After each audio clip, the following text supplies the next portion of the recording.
funcionamento desse processo seletivo e sobre o mestrado em si, né? O que é fazer um mestrado, por que fazer um mestrado, tá? Então, a gente vai apresentar aqui agora para vocês, tá certo? Um pouquinho sobre como funciona esse processo seletivo. E sobre o mestrado em sistemas de computação. Então, o mestrado em Sistemas de Computação é vinculado ao programa de pós-graduação em Sistemas de Computação da UFRN. O programa de mestrado é vinculado ao Centro de Ciências Exatas e da Terra, mas ele se formou como uma iniciativa de professores do Departamento de Informática e Matemática Aplicada, que ainda constituem a maioria dos docentes envolvidos no programa. Então, a gente tem hoje alguns docentes envolvidos de outras unidades, né, como o próprio Leonardo, que é do IMD e que faz parte, né, do nosso corpo docente, mas, majoritariamente, ainda há a forte presença de professores do DIMAP nesse programa. Então, o primeiro objetivo da gente aqui é falar um pouco sobre o processo seletivo para ingresso em 2023. Então, estão sendo ofertadas 27 vagas, certo? Sendo 23 para ampla concorrência, 2 para pessoas pretas, pardas ou indígenas, e outras 2 para pessoas com deficiência e pessoas com transtorno do espectro autista ou outras necessidades específicas, atendendo, portanto, aí a todas as resoluções, né, todos os regimentos com relação a essa questão da distribuição de vagas. Essas 27 vagas estão distribuídas entre as diversas linhas de pesquisa do programa. Então, nós temos como linhas de pesquisa atualmente algoritmos experimentais, engenharia de software, fundamentos da computação, linguagens de programação e métodos formais, processamento gráfico, inteligência computacional e sistemas integrados e distribuídos. Atualmente, essas linhas estão passando por uma reformulação de maneira a unir a linha de pesquisa de algoritmos experimentais e a de processamento gráfico e inteligência computacional em uma linha de pesquisa única, cujo nome será computação visual e inteligência computacional, certo? No edital, a gente ainda tem as 2 linhas sendo apresentadas de forma separada, mas já foi aprovada, né, em colegiado essa alteração das linhas de pesquisa, e a gente vai ver a partir, né, essa interação e essa colaboração acontecendo de maneira mais fortalecida agora entre os professores dessas 2 áreas. Bom, a solicitação de inscrições está com prazo aberto desde o dia 5 de junho e vai até o dia 26 de junho. Essa solicitação de inscrições, ela será feita via internet pelo sistema eletrônico de processos seletivos da UFRN, através do SIG-RH. Então, a gente colocou aqui para vocês uma maneira mais simples de ter acesso a esse processo seletivo, que é utilizando a própria página do PPGSC na UFRN. Então, o site do PPGSC é pós-graduação.ufrn.br/PPGSC. Lá nós temos esse menu do processo seletivo, em que está disponível o edital número 2 de 2023, que é o edital vigente, tá?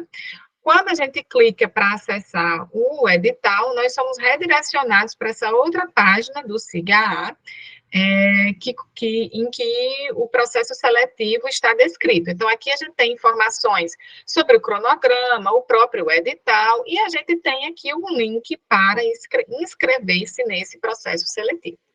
Então, ao clicar nesse link para inscrever-se, você será direcionado para uma página do Gov.br solicitando acesso ao sistema. Atualmente, esse acesso ao sistema de processos seletivos da UFRN, ele precisa passar, né, precisa ser com o login do Gov.br, tá? Então, você precisa entrar com o Gov.br, para tanto, será fornecido o seu CPF, e aí, se já houver um cadastro no sistema da UFRN, né, você será redirecionado para o SIG-AA para que seja feito o seu login com o cadastro que já existe. Se você não tem acesso ainda aos sistemas da UFRN, né, após entrar com o login no Gov.br, será disponibilizado um formulário de cadastro para que seja gerado um login, para que você possa, então, ser redirecionado para o SIG-AA. Então, eventualmente, se é o seu primeiro acesso, poderá ser solicitada a autorização de uso de dados pessoais, tá bom? Em algum momento isso poderá acontecer. Bom, então a gente já viu que o processo está com prazo de inscrições em aberto, né? Como fazer essa solicitação de inscrições? Essa solicitação de inscrições, ela precisa que vários documentos sejam anexados, e aí a gente vai mostrar aqui para vocês agora qual é a lista de documentos necessários que devem ser enviados pelo SIGA. O formato solicitado é exclusivamente PDF. Esses documentos devem ser digitalizados e sem rasuras e devem ser incluídos na inscrição, na solicitação de inscrição até o dia 26 de junho de 2023. Existe uma limitação para o tamanho de cada arquivo, né? Cada um não pode ultrapassar os 5 megabytes. A lista de documentos necessários contempla alguns documentos de identificação pessoal básicos, né, e da parte acadêmica também. Então, existe-se cópias do RG e do CPF, se você for brasileiro, né, em frente e verso. Se for estrangeiro, entra aí a possibilidade de enviar o passaporte ou a carteira de identidade, mas, enfim, é exigido, então, documento de identificação pessoal, a cópia do diploma de graduação de curso superior reconhecido pelo MEC, também frente e verso, a cópia do histórico escolar da graduação, constando a carga horária concluída para obtenção do diploma, a cópia do currículo Lattes, né, que deve estar acessível através da plataforma Lattes, tá joia? Caso o candidato ainda não possua diploma ou certificado, porque é formando, está concluindo o curso de graduação esse semestre, né, tem previsão de conclusão, né, até o início do próximo semestre letivo do PPGSC, então o candidato ele pode sim participar do processo seletivo, incluindo, nesse caso, uma declaração emitida pela coordenação do curso de graduação, que ateste a data prevista, o que caracterize a situação, né, de que está próxima à conclusão do curso, tá? E aí, então, a comprovação do diploma de graduação fica, então, para o início do semestre, né, no ato da matrícula no programa, tá? Aí essa documentação comprobatória da conclusão, ela precisaria ser apresentada nesse segundo momento, certo? Uma outra questão é que candidatos que estejam vinculados ou que tenham concluído o curso de graduação com modelo de formação em 2 ciclos poderão também incluir histórico escolar do curso de primeiro ciclo concluído. Então, isso por quê? Porque se você está como formando do segundo ciclo ou se você fez um curso, né, que foi cumprido em 2 ciclos, no histórico do segundo ciclo, os componentes do primeiro ciclo vão aparecer apenas como aproveitados, né? Enquanto que no histórico do primeiro ciclo a gente vai ter toda a descrição dos componentes que foram efetivamente cumpridos e suas notas, etc. Então, é interessante, né, para quem para quem concluiu o curso de graduação nesse modelo de 2 ciclos, que inclua o histórico, né, dos dois cursos, tá? Vale salientar que o processo seletivo permite que alunos graduados em cursos de primeiro ciclo, por exemplo, BTI ou AST, que esses alunos eles participem do processo seletivo e ingressem no mestrado. Não existe impedimento, né, de fazer o mestrado por ter feito um curso que tem uma carga horária menor. Apenas existe que seja realmente o curso de graduação e, para análise do currículo, existe um fator um índice, né, um fator multiplicador que reduz, um fator redutor, pelo fato de ter feito o curso com uma carga horária menor, mas não é um empecilho, de forma alguma, ter feito um curso que tem uma duração, um curso de graduação que tem uma duração um pouco mais curta. Bom, com relação ao currículo Lattes, toda a documentação comprobatória precisa ser incluída, tá? Porque só vai ser computada a pontuação para os itens que tiverem a comprovação enviada, tá certo? Então, apenas os itens comprovados serão considerados no processo seletivo. Além disso, é necessário enviar também uma proposta de projeto de pesquisa em conformidade com os descritos nos itens 5.23 a 5.26 do edital, sem qualquer tipo de identificação nominal do candidato que não seja o seu número de CPF em qualquer lugar do documento, tá? Então, esse projeto de pesquisa, ele precisa ter esse caráter né, não incluir aí a identificação nominal do candidato, tá certo? Uma informação importante é que o professor Leonardo preparou um tutorial sobre como elaborar um projeto de pesquisa. Esse tutorial está em vídeo e ele será disponibilizado para vocês. Assim que eu terminar a apresentação com relação ao processo seletivo especificamente, eu vou divulgar para vocês aqui via chat um link para um formulário, tá? Do Google, um link para um formulário para que vocês possam cadastrar o nome de vocês e o e-mail para fins de frequência, de aferir frequência. Inclusive, a gente vai conversar com as coordenações sobre a possibilidade de aproveitar a participação nesse evento para computar alguma hora complementar, tá certo? Para quem for aluno dos cursos da UFRN, computação. Então, é importante que vocês respondam realmente a esse formulário. E aí, para quem respondeu o formulário, como a gente solicita também o e-mail, a gente já vai encaminhar para vocês o link para esses vídeos que o professor Leonardo preparou.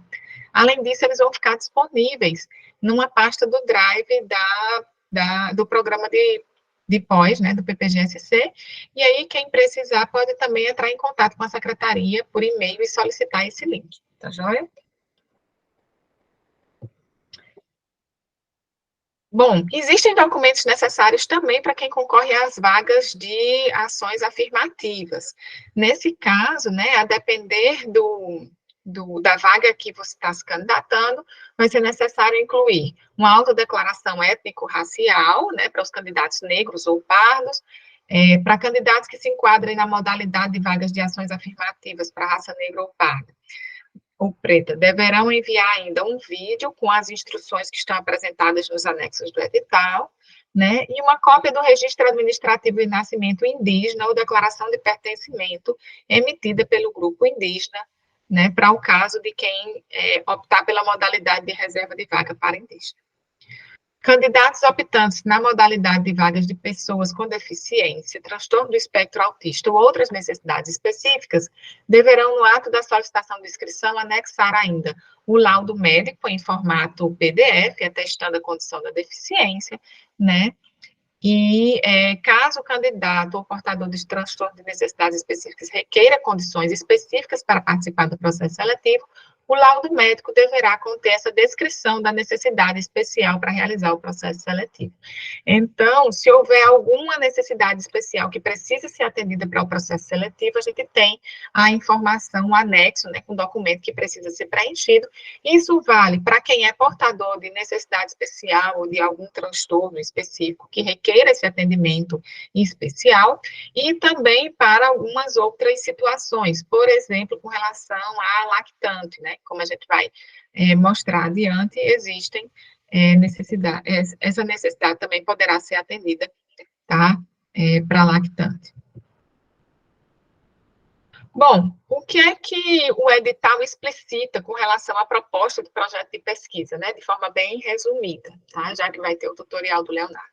Os itens obrigatórios são o título, o resumo, uma introdução, uma justificativa, objetivos, metodologia e referências, tá? Então, os itens obrigatórios para a proposta são esses. A quantidade de páginas pode variar de 3 a 5, em conformidade com o modelo. Então, já existe também no edital um modelo que ficou disponível para vocês. Esse modelo está no anexo 2 do edital e também está disponível na página da pós-graduação do PPGSC, na seção Documentos, Outros, tá? Esse projeto pode ser escrito em língua portuguesa ou em língua inglesa, e o tema é livre, desde que seja um tema na área de ciência da computação e observando as linhas de pesquisa do PPGSC. Uma observação importante é que essa proposta de projeto de pesquisa não deve ser um trabalho que já foi realizado pelo candidato, tá? Então, o trabalho que você fez como TCC ou que você desenvolveu em algum projeto de iniciação científica anterior, tá? Eles não devem ser objeto desse projeto de pesquisa, ok? Além disso, não pode haver indícios de plágio, né? Nesses casos, o candidato será eliminado, tá? Caso esses itens não sejam atendidos. Quais são, pessoal? Então, as etapas do processo seletivo que está sendo proposto. Então, a primeira etapa é a homologação das inscrições solicitadas de caráter eliminatório, ou seja, haverá uma conferência, né, simples dessa documentação, e se a documentação não estiver de acordo, o candidato será eliminado. A segunda etapa é a avaliação da proposta do projeto de pesquisa, também de caráter eliminatório. E aí, esse projeto de pesquisa vai ser avaliado, né, por um subconjunto aí de pessoas da comissão, né, da comissão de seleção do programa, dependendo da linha de pesquisa de interesse, tá, do candidato, certo? Uma questão importante é que ele é eliminatório, então existe uma nota mínima, que é 7, para que esse projeto de pesquisa seja aceito, e um fator importante é justamente a questão da aderência às linhas de pesquisa do PPGSC, tá? Então, se não houver aderência, tá, o projeto também não poderá ser avaliado. Leonardo, pode falar. É só um comentário, Silvia, que a gente pede a questão do projeto, mas o projeto é não vinculante, até onde eu conversei com o Bruno, né, que estava formulando ele e tal. Então isso quer dizer que você não é obrigado a trabalhar exatamente ipsis literis no que você escreveu no projeto. O projeto é uma forma de você demonstrar que você conhece como é que funciona o contexto de pesquisa acadêmica e que você consegue estruturar um projeto, tá? Mas ao entrar, você vai ter a possibilidade de conversar com pessoas das linhas de pesquisa e com pessoas orientadoras e delimitar o que de fato vai ser o seu tema de mestrado, né? Exatamente. Então, o projeto, essa proposta de projeto de pesquisa é utilizada para fins de avaliação mesmo, né, para o processo seletivo. Após o ingresso no mestrado, né, esse tema de pesquisa, né, o que é que vai ser de fato o seu objeto de pesquisa, vai ser combinado com o orientador. Pode ser o próprio projeto de pesquisa que foi proposto, mas também pode não ser, não existe essa obrigatoriedade. Bem colocado, Leonardo. Bom, a terceira etapa é a apresentação oral dessa proposta de projeto de pesquisa, de caráter também eliminatório, e é uma etapa nova, né, do nosso processo seletivo, por isso a gente vai explicar ela um pouquinho melhor mais para frente, tá certo? Assim que a gente discorrer aqui sobre as etapas do processo seletivo. Após a apresentação oral, ocorre a análise de histórico escolar e de currículo Lattes de caráter classificatório, isso é feito no âmbito da comissão de seleção. A quinta etapa é a heteroidentificação, né, etapa específica para candidatos PPP, e o resultado final de caráter eliminatório e classificatório é disponibilizado, então, na sexta etapa, ok? É importante ressaltar que essa etapa 5, ela é realizada por uma comissão montada pela universidade para essa finalidade específica. Então, com relação à etapa de apresentação oral da proposta de projeto de pesquisa, ela consiste de uma apresentação oral, por parte do candidato, dessa proposta de projeto de pesquisa que ele elaborou a uma comissão avaliadora. Então, são 10 minutos de apresentação do candidato e 20 minutos para a arguição, né, dessa comissão, certo?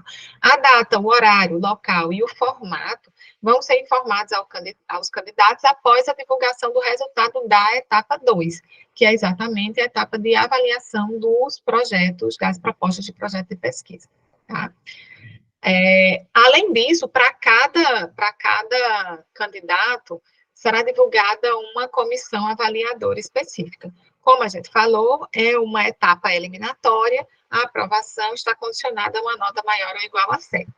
No caso da candidata lactante, que tiver requerido condições especiais, né, essa proposta de projeto de pesquisa, ela pode ter o seu horário adaptado, o local, né,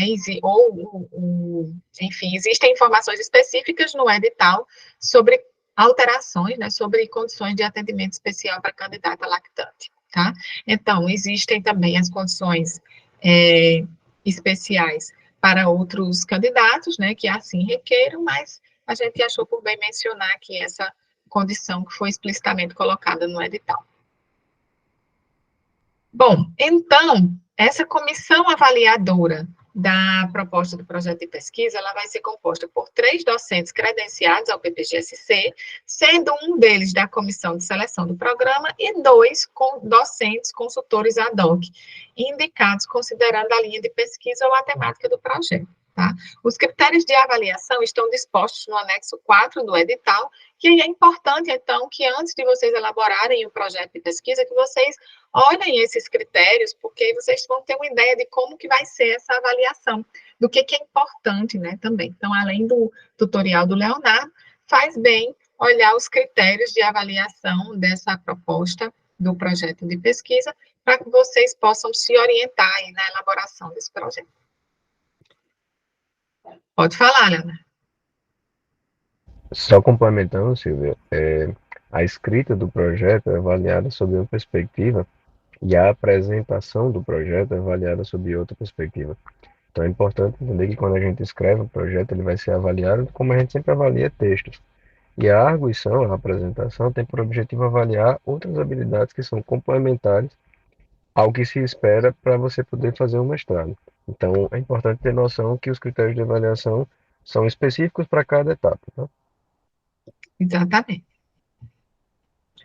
Bom, o resultado final, ele é dado, né, por essa formulazinha aqui, em que a nota do projeto tem um peso 4, a nota da apresentação tem peso 4, e aí existe essa nota da análise do histórico escolar e do currículo Lattes, né, NH, que fica aqui com peso 0,2, ok? O candidato que obtiver maior valor de NF, né, que obtiver valor de NF igual ou superior a 6, será considerado aprovado, portanto, no processo seletivo, tá? E aí a classificação é dada de acordo com a computação dessa nota NF. Com relação à questão de bolsas, não existe uma garantia de que as pessoas que ingressarem, né, como alunos do mestrado, vão ter bolsa, tá? Então, essa garantia, ela não existe, mas a situação atual é que, né, existem 4 bolsas disponíveis para alocação imediata. Há a possibilidade de que mais 2 bolsas do CNPq possam acontecer, e o valor, né, atual, o valor vigente para as bolsas de mestrado é de R$ 2.100, certo? Além disso, existem, eventualmente, oportunidades de projeto de pesquisa, e essas bolsas que são vinculadas a projeto de pesquisa, que podem incluir, né, pesquisa de mestrado, elas podem oferecer, inclusive, um valor diferente dessas bolsas vigentes, né, que são da CAPES do CNPq. Então, é importante, né, ficar ligado aí nessas oportunidades de bolsa também, que podem surgir no meio do caminho, vinculadas à própria pesquisa que você já estiver realizando, ok? Bom, então, sobre o processo seletivo, fale, Leonardo. Só que passo para essa segunda parte, falando sobre a parte de remuneração, uma coisa importante, pessoal, é que houve uma grande mudança no cenário, particularmente para a TI, né, ainda mais e com o advento da pandemia, em que a gente observa que as pessoas que têm buscado o mestrado são pessoas que muitas vezes já estão empregadas. E esse perfil é super bem-vindo no programa, tá? Então, se a gente fizer a análise da quantidade de pessoas que estão com dedicação exclusiva no programa, ou seja, só dedicadas ao programa, você vai observar que existe uma mudança entre o paradigma de talvez 10, 20 anos atrás e o modelo atual, tá? Então, ninguém deve deixar de participar do programa porque esteja trabalhando. Por exemplo, quem está em residências, eu sempre comento, né? Você está numa residência, a residência tem 30 horas de duração, ela é até mais conveniente do que quem está no emprego de 40 horas. E quem está no emprego de 40 horas também participa do programa, tá? Então é importante ter essa noção. O programa tem tido cada vez mais consciência nisso. A gente tem tentado reforçar essa ideia de que as pessoas que estão trabalhando têm interesse em buscar o programa e, por terem interesse, a gente adapta algumas situações do programa a essa realidade. Então, nunca deixe de participar pela perspectiva tradicional que houve em algum momento de que as pessoas que estivessem no mestrado precisariam estar exclusivamente dedicadas ao mestrado, tá? Essa realidade pode acontecer se você optar por escolher uma bolsa, seja de projeto, ou seja uma bolsa do programa, mas não é uma situação obrigatória, não é uma situação mandatória. E a minha experiência orientando pessoas que trabalham sempre foi muito positiva e as pessoas aqui também podem confirmar a mesma coisa, né?